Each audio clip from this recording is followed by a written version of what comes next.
قارون جواب دیتا کہ دولت تو میں نے اپنی عقل سے پیدا کی ہے، یہ میری مرضی ہے کہ میں کسی کو نہ دوں۔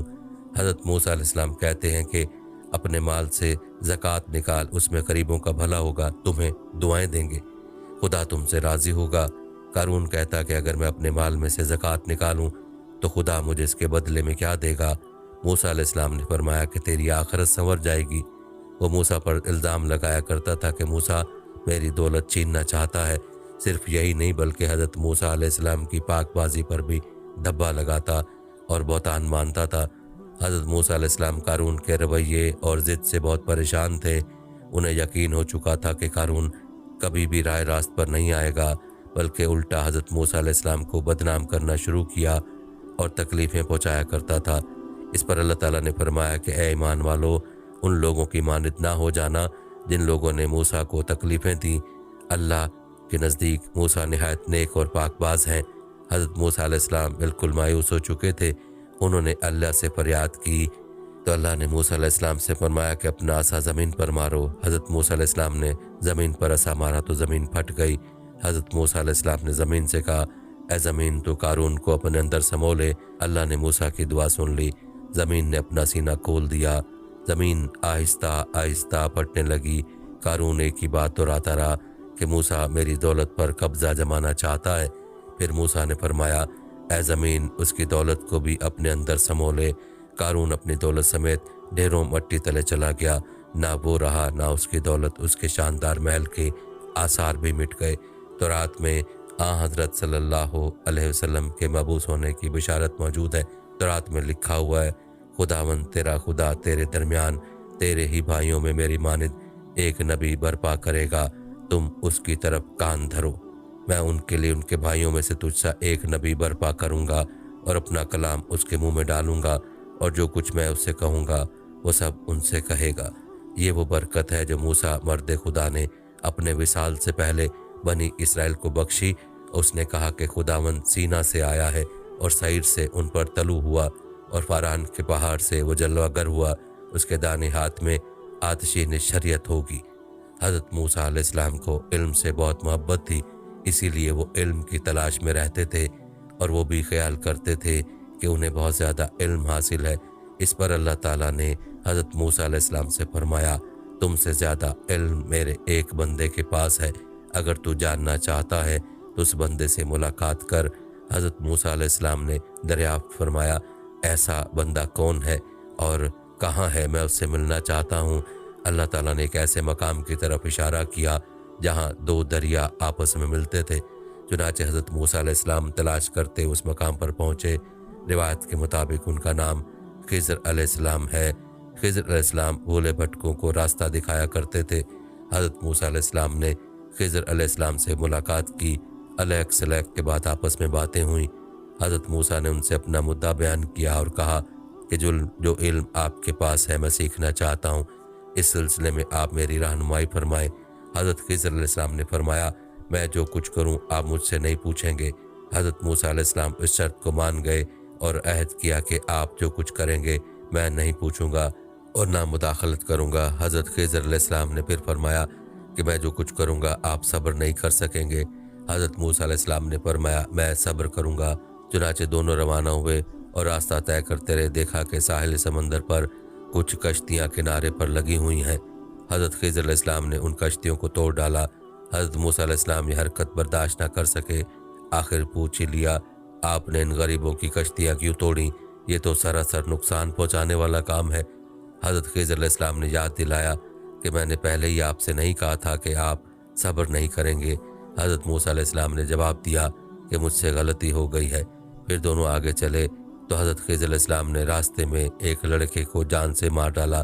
اس پر حضرت موسیٰ علیہ السلام اور بھی زیادہ پریشان ہو گئے اور اعتراض کیا۔